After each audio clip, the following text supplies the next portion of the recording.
काय झालं दीपा, अशी अचानक आलीस? घरातली परिस्थिती माहिती आहे ना. काय झालं ते नीट सांगणारच का? पप्पा आणि मम्माचं भांडण झालं आज. आई आमदार झाल्यापासून नेहमीच आहे. मम्मा का आमदार झाली, का राजकारणात गेली? घरात होती तेव्हा केवढं चांगलं होतं सगळं.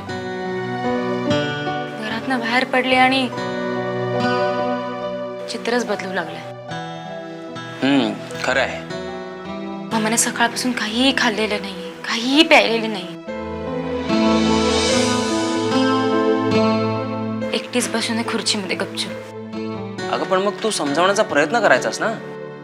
केला, प्रयत्न केला. म्हणाले की मम्मा जीवाला असा त्रास करून घेऊ नकोस, असं शरीराला त्रास करून घेऊ नकोस. राक्षसाचा मार्ग आहे हा राजकारण. इकडे माणसाच्या भावनेला कवडी मोला इतकी किंमत असते. तिला म्हणाले असा जीवाला त्रास करून घेऊन प्रश्न सुटत नाहीत. थोडंसं खाऊन घे माझ्यासाठी प्लीज. मग खाल्लं की नाही? नाही, मला उपासाची सवय. तू जेवून घे. तुझ्या पप्पांसाठी बरेच उपास तापास केलेत असं उलट मलाच म्हणाले. हे बघ दीपा, आई आता रागावल्यात. राग शांत झाला ना की जेवतील त्या. अरविंद ओळखतोस ना मम्माला. दुष्काळग्रस्त भागातल्या थांबलेल्या कामामुळे मम्मा अस्वस्थ आहे.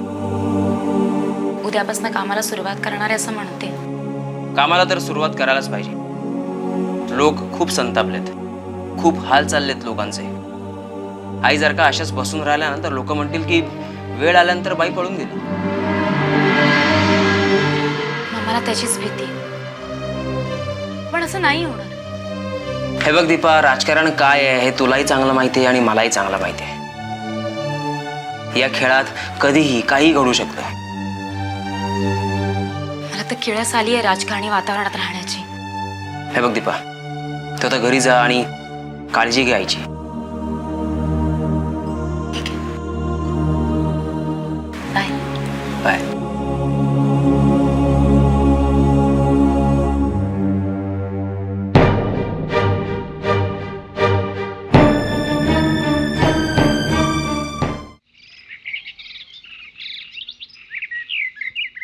नाही नाही, ती काळजी तुम्ही नका करू साहेब.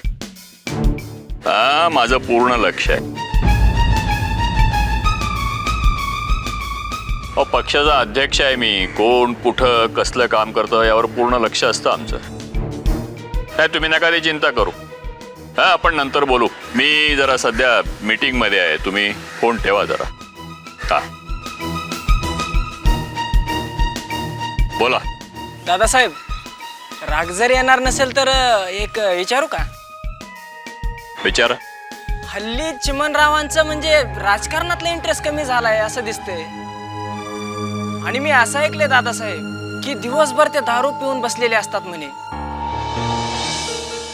चिमणराव, हे बघा, त्यांचं काय चाललंय ह्याची उठाठेव करायची तुम्हाला गरज नाही. तुम्ही तुमचं कार्य करीत राहा. चिमणराव काय करतात ते आम्हाला पूर्ण ठाऊक आहे. तसं नाही दादासाहेब, चिमणरावाबद्दल पक्षात उलटसुलट चर्चा व्हायला लागली. लोकांना वाटायला लागले चिमणरावांना सुमित्राबाई मात द्यायला लागल्या. आता तर खेळाला सुरुवात झाली आहे. या खेळामध्ये चिमणराव मात खाणाऱ्यापैकी नाही आहेत. ते कधीच स्वतःला चेकमेट होऊ देणार नाहीत. एक विचारायचं होतं. हा, विचार ना. सुमित्राबाईचं आणि दलपतरावचं काय जुळलंय का?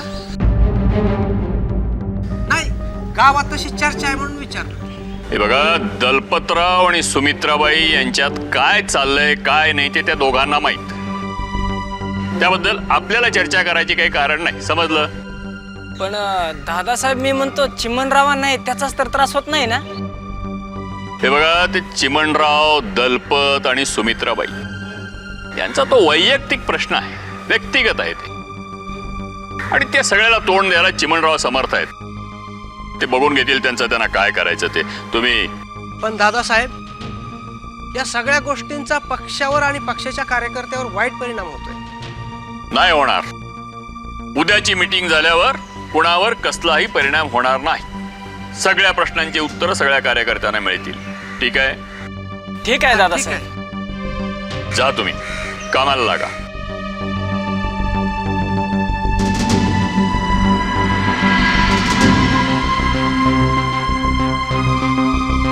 चिमणराव जाधव.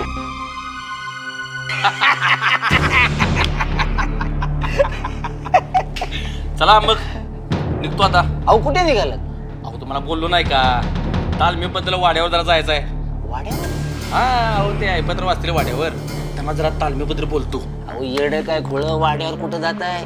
का वाड्यावर काय मीटिंग चालू आहे का काय? अहो, वाड्यावर परिस्थिती एकदम वंगाळ आहे. परिस्थिती वांगाळ आहे. अहो चिमणरावांचं आणि सुमित्राबाईचं कडाक्याचं भांडण झालंय. काय म्हणताय? अहो खरं सांगतो आयुष्यपत. कशावरनं? अहो गाडीवरनं. गाडीवरनं भांडण? हा. अहो सुमित्राबाईंना गाडी पाहिजे होती सकाळी जिल्हाधिकारीच्या ऑफिसात जायला. मग गाडी दिलीच नाही. बाई वैतागल्या. बाबरे बरोबर आहे. आता बाई एवढ्या मोठ्या आमदार साहेब आणि त्यांना गाडी मिळत नाही म्हणजे भांडण होणारच. अहो तुम्हाला म्हणून सांगतो, चिमणरावांनी सांगितलं जर गाडी पाहिजे असेल तर राजीनामा द्या. मग काय बोलल्या बाई साहेब? बाई वैतागल्या. बाईनी तर तमाशाच केला. हो काय चालवलंय रोज राजीनामा द्या म्हणून. तुम्हाला दुसरं काही सुचत नाही? मग बाईंनी राजीनामा दिला? छ्या, बाईने कुठल्या राजीनामा देत आहेत? पण चिमणराव म्हणाले घर नासवलं, आता समाज नासवायच्या आधी राजीनामा द्या. अहो पण बाईंचं भागात काम चांगलं आहे. अहो भागात चांगली कामं केली हो, पण बाई राजकारणात आल्यापासून घरातलं वातावरण एकदम गढूळ झालंय. चिमणरावांनी बाई साहेबांना सांभाळून घेतलं पाहिजे हो. अहो चिमणरावांनी जर बाई साहेबांना सांभाळून घेतलं असतं तर असं भांडणं झाली असती का? पण चिमणरावांचं म्हणणं तरी काय आहे? अहो चिमणरावांचा तर बायकोपेक्षा दुसऱ्यावर विश्वास जास्त आहे म्हणून तरी भांडणं होतात. म्हणजे अहो चिमणरावांचं म्हणणं आहे की बाई आता शब्दाच्या बाहेर गेले. त्यांना आता सत्तेची हौस सुटली आहे. अहो दलपतरावांबरोबर फिरल्यामुळे घरची आबरू चव्हाट्यावर गेली असं चिमणरावांचं म्हणणं आहे. हे चिमणराव पण आपल्या बाई साहेबांबद्दल काही वांगाळ बोलतात बघा. अहो लोक बोलतात म्हणून चिमणराव बोलतात. अहो पण आपल्या बाई तशा नाहीत. अहो तुम्हाला माहिती आणि मला माहिती, पण चिमणरावांचं काय? अहो लोक काय बी बोलतील, पण मला एक सांगा, त्या चिमणरावांनी आपल्या बायकोवर विश्वास ठेवायला पाहिजे का नको? अहो हे राजकारण आहे. ते सख्या बापाचा सख्या पोरावर विश्वास नाही. बायको तर लांबच राहिली. पण मला एक सांगा, या बाईंच्या राजीनाम्यामुळं हा प्रश्न सुटणार आहे का? अहो मुख्यमंत्र्यांना दिल्लीला बोलवलंय. मंत्रिमंडळाची दुसरी लिस्ट निघणार आहे, पण ते दिल्लीवाल्यांनी अडकवलंय. मुख्यमंत्र्याच्या विरोधात चिमणरावांनी बंड पुकारलाय. त्याचं नेतृत्व ते स्वतःच करतायत. अहो मुख्यमंत्र्यांना राजीनामा द्यावाच लागेल, पण सुमित्राबाईंनी राजीनामा दिल्याशिवाय यांना मंत्रिपद मिळणार नाही. मग तुम्हाला काय वाटते बावरे, बाईसाहेब राजीनामा देतील? त्याच्या अहो बाईनी जर राजीनामा दिला तर आपल्या भागाचं काय होणार? तेच म्हणतोय मी बावरे. अहो आपलीच वोट नाही आपलेच दात. बघू आता दात पडतायत का वोट सुचतायत. म्हणजे बावरे हा आमच्या तालमीचं काम काय होणार नाही? होणार. जर बाईनी राजीनामा नाही दिला ना तर तुमचं काम होणारच. नक्की होणार ना? व मग चला मग निघतो आता. या. शेवटी बाईना राजीनामा द्यायला भाग पाडणारच.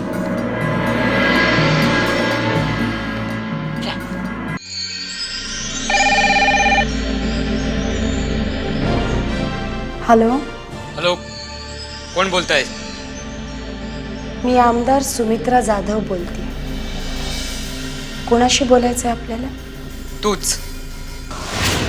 बोला, काय काम होतं? उद्या तू राजीनामा देणार आहेस. कोण तुम्ही? मतदार.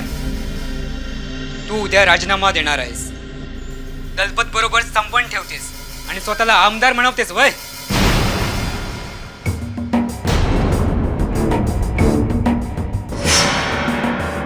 कोण होत? गुंड होता. अचकट विचकट बोलत होता.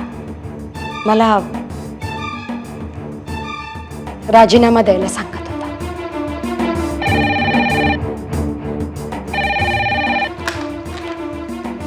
विधानसभेत चांगल्या बायका बसतात, तुझ्यासारख्या बाजार बसव्या नवं. ठेवा तुझ्या आईला. ठेव फोन खाली. अरे ठेव म्हणतो ना मी. ओळखलाय तुला. ठेव फोन खाली. कोण होता? कोणाच ठाव कोण होतं ते? आत्ता म्हणालात ना ओळखलं म्हणून. अहो मी त्याला थाप लावली. कोण असतील ही माणसं चावरे? कोणी असू शकतं. आपल्या साहेबांचीच असतील. नाही, अहो आपलं साहेब नाही असं करणार. हे असं दगड मारणं, असं आटकात बिटकात बोलणं. अहो आपलं साहेब असं फालतू नाहीत. ही दलपतचीच माणसं असतील. दलपतरावजी? हा, साहेबांपासून तुम्हाला तोडायच्या स्कीम मधला एक भाग.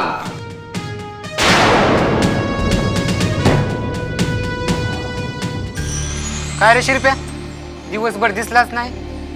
अरे दिवसभर त्या कलेक्टरच्या ऑफिसात फिरत होतो. काय रे, सबसिडीचा फॉर्म भरायला? अरे किती दिवस झालं माझा फॉर्म भरून. अरे सरकारी काम आहे, एअरटेल लागणारच ना. अरे कशाचं काय. अरे पहिलं ज्यांनी फॉर्म भरला त्यांना सबसिडी मिळाली सुद्धा. अरे देशमुख साहेबांनी स्वतः चेक घरी आणून दिलं. बरं, पण आता काय झालं तेच कळत नाही. अरे तो जिल्हा अधिकारी आहे ना, लय नाचवायला लागलाय आपल्याला.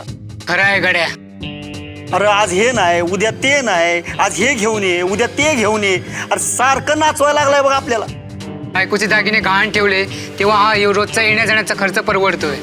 अरे माझी बी काही वेगळी अवस्था नाही. यंदा तर दुष्काळानं जास्तीत जास्त त्रास दिलाय. अरे कसलं काय गाड्या, सगळी राजकारणी माणसं एकसारखीच, एकाच माळ्याचं मनी. सुमित्राबाई निवडून आल्या तर वाटलं होतं चांगली कामं होतील. चिमणराव काय आणि सुमित्राबाई काय? तसं नाही गड्या, सुमित्राबाई चांगली बाई आहे. तसं असतं तर त्यांनी दुष्काळाची कामं हाती घेतलीच नसती, एवढी सुधारणा पण केली नसती. उगाच त्यांना बोलण्यात काही अर्थ नाही. अरे मग ही दुष्काळाची कामं का थांबल्यात हा? आणि हा शेतकरी असा देशोधडीला का लागलाय? आता कुठं गेल्या सुमित्राबाई? सुमित्रा देवीने विचारूया आपण कामाबद्दल. काय बी फायदा नाही त्याचा गाड्या.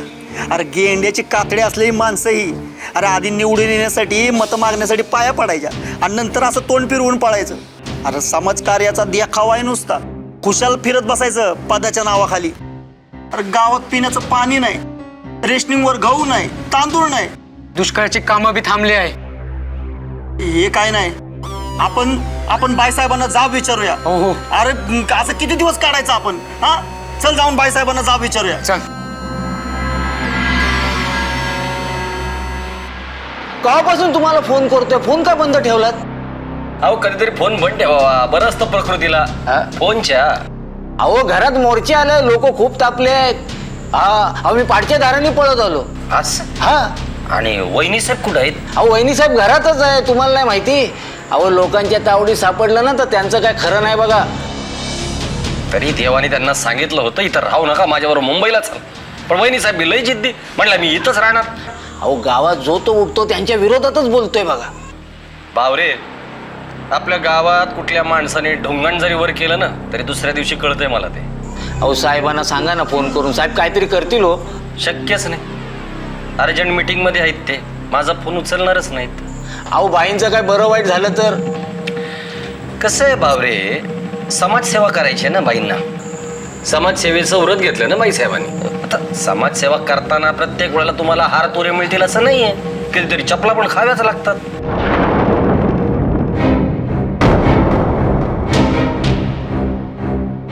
अहो ते खरं आहे हो, पण बाईंची काळजी वाटते म्हणून. म्हणजे आम्हाला काळजी नाही त्याची.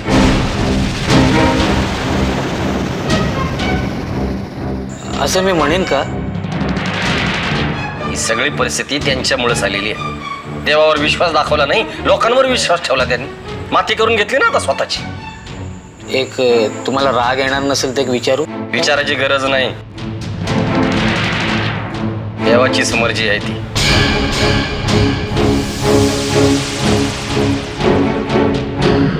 देवावर विश्वास ठेवला असता तर आजची ही येळ आली नसती त्यांच्यावर.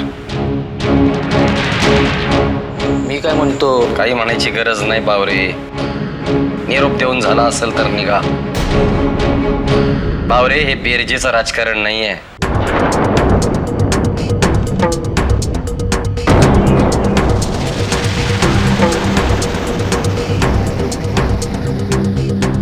वजाबाकीचं राजकारण आहे. आणखीन एक गोष्ट, याची वाच्यता जर का कुठं बाहेर केलीत गावात आधीच दुष्काळ पडलाय, त्यात आणखीन एक बळी जाईल. सरकारी दप्तरात त्याची नोंद एक भोगबळी म्हणून होईल.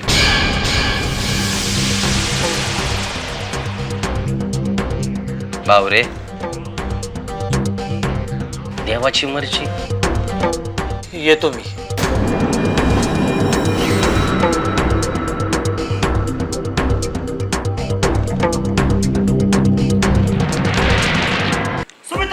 मुर्दाबाद सुमित्राबाई मुर्दाबाद सुमित्राबाई मुर्दाबाद सुमित्राबाई मुर्दाबाद सुमित्राबाई मुर्दाबाद सुमित्राबाई मुर्दाबाद. का बसा, कशाला बोंबाबोंब करताय? ऐपतराव, आम्हाला तुमच्याशी बोलायचं नाही. बाई साहेबांना बाहेर बोलवा.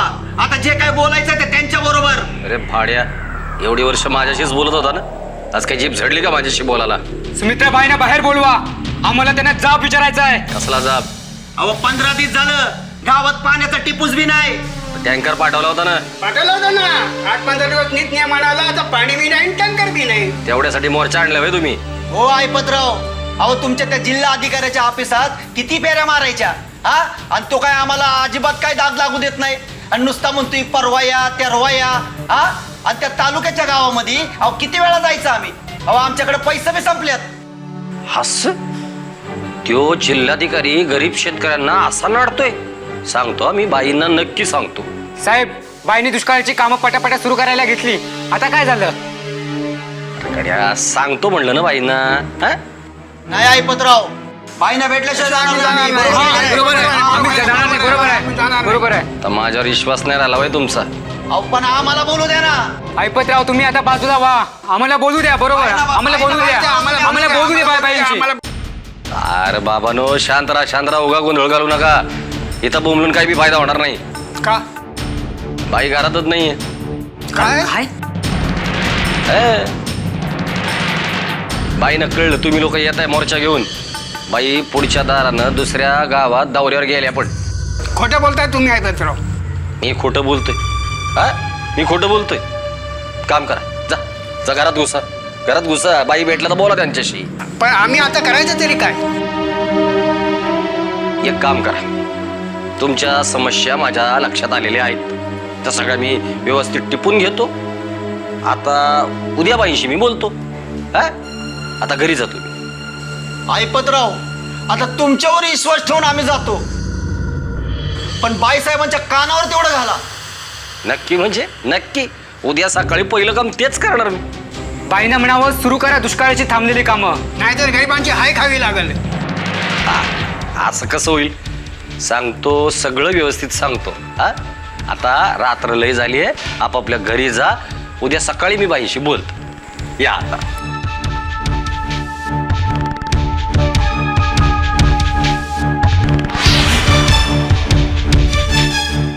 दुष्काळामुळं कामं थांबलीत, पाण्याचा टिपूस नाही. रेशनिंगवरती ज्वारी, बाजरी, गहू काहीच नाही. गरीब शेतकऱ्यांनी जगावं तरी कसं? आपण तरी काय करणार? सगळी देवाची मर्जी.